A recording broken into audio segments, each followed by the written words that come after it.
अर्जुन विषादयोग तत्रापश्यत् स्थितान् पार्थः पितामहान् आचार्यान् मातुलान् भ्रातॄन् पुत्रान् पौत्रान् सखींस्तथा श्वशुरान् सुहृदश्चैव सेनयोरुभयोरपि। त्या ठिकाणी दोन्ही पक्षांकडील सैन्यांमध्ये आपले वाडवडील, आजे, शिक्षक, मामे, भाऊ, पुत्र, नातवंडे, मित्र तसेच सासरे आणि हितचिंतक अर्जुनाने पाहिले। तात्पर्य: अर्जुनाने रणांगणावर आपले सर्व नातेवाईक पाहिले। त्याने भूरिश्रवासारख्या आपल्या वडिलांच्या समवयस्क व्यक्तींना, पितामह भीष्म आणि सोमदत्त, द्रोणाचार्य आणि कृपाचार्य यांच्यासारखे गुरु, शल्य आणि शकुनी यांच्यासारखे मामा, दुर्योधनासारखे भाऊ, लक्ष्मणासारखे पुत्र, अश्वत्थाम्यासारखे मित्र, कृतवर्म्यासारखे हितचिंतक इत्यादी सर्व व्यक्तींना पाहिले। त्याने सैन्यात उपस्थित असलेल्या आपल्या मित्रांनाही पाहिले। तांसमीक्ष स कौन्तेयः सर्वान् बंधूनवस्थितान् कृपया पर्याविष्टो विषीदनिदमब्रवीत्। जेव्हा कुंतीपुत्र अर्जुनाने सर्व मित्रांना आणि नातेवाईकांना पाहिले तेव्हा तो करुणेने व्याकुळ झाला आणि याप्रमाणे म्हणाला। अर्जुन उवाच दृष्ट्वेम स्वजन कृष्ण युयुत्स्व समुपस्थितम् सिदन्ति मम गात्राणि मुख च परिशुष्यति। अर्जुन म्हणाला, हे कृष्ण, या प्रकारे युद्ध करण्याच्या इच्छेने प्रेरित झालेल्या माझ्या नातेवाईकांना आणि मित्रांना पाहून माझ्या शरीराच्या सर्व अवयवांना कंप सुटला आहे आणि माझे मुख कोरडे पडले आहे। तात्पर्य: भगवंतांवर ज्या व्यक्तीची प्रामाणिक भक्ती आहे त्या व्यक्तीच्या ठायी देवीदेवता आणि सत्पुरुषांच्या ठिकाणी आढळणारे सर्व सद्गुण आढळतात, पण जो अभक्त आहे तो भौतिकदृष्ट्या शिक्षण आणि सुसंस्कृती यांद्वारे कितीही प्रगत असला तरी त्याच्याकडे दैवी सद्गुणांचा अभावच असतो।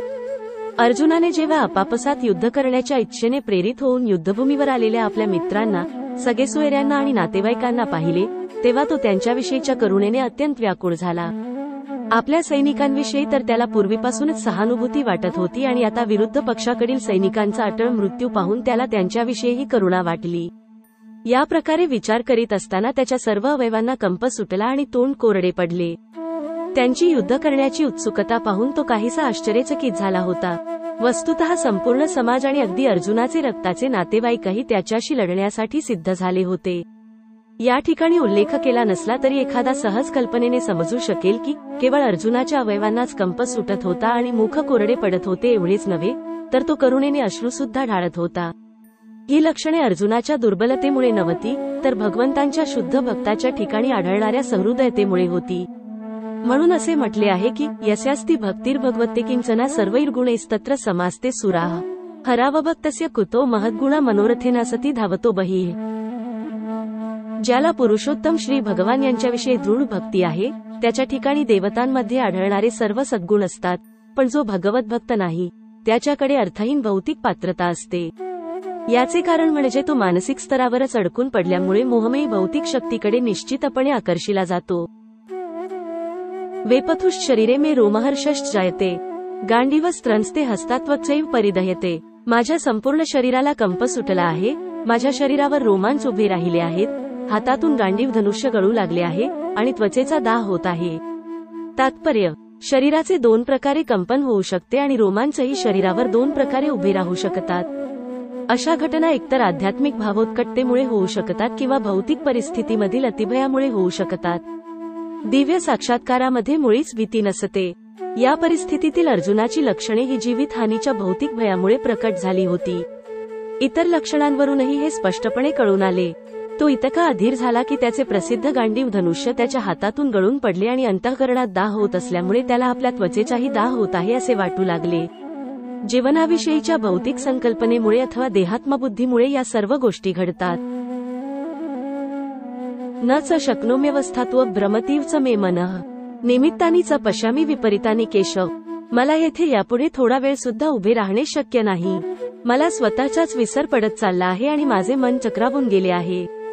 हे केशव, हे कृष्ण, मला केवळ विपरीत घडण्याचीच लक्षणे दिसत आहेत। तात्पर्य: अर्जुनाचे धैर्य नाहीसे झाल्यामुळे तो युद्धभूमीवर उभा राहू शकत नव्हता आणि मनाच्या या प्रकारच्या दुबळेपणामुळे त्याला स्वतःचाच विसर पडत होता। भौतिक गोष्टींवरील आत्यंतिक आसक्ती मनुष्याला या गोंधळलेल्या अवस्थेत टाकते। भय द्वितीयाभिनिवेशतः स्यात्। ज्या व्यक्तींवर भौतिक परिस्थितीचा आत्यंतिक प्रभाव झालेला असतो त्या व्यक्तींमध्ये या प्रकारचे भय आणि मानसिक असंतुलन आढळून येते। अर्जुनाला रणभूमीमध्ये विपरीत अशा दुःखमयी घटनाच दिसत होत्या आणि यामुळे शत्रूवर विजय मिळवूनही तो आनंदी होणार नव्हता। निमित्तानी विपरीतानी हे शब्द महत्त्वपूर्ण आहेत। जेव्हा मनुष्याला आपल्या अपेक्षा निष्फळच होणार आहेत असे दिसून येते, तेव्हा तो विचार करतो, मी येथे असण्याचे कारण काय?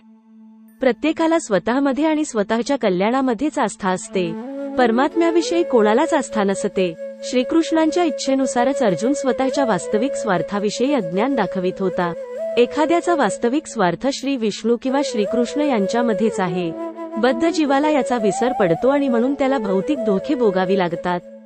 अर्जुनाला वाटले की युद्धातील विजय केवळ आपल्या शोकालाच कारणीभूत ठरेल.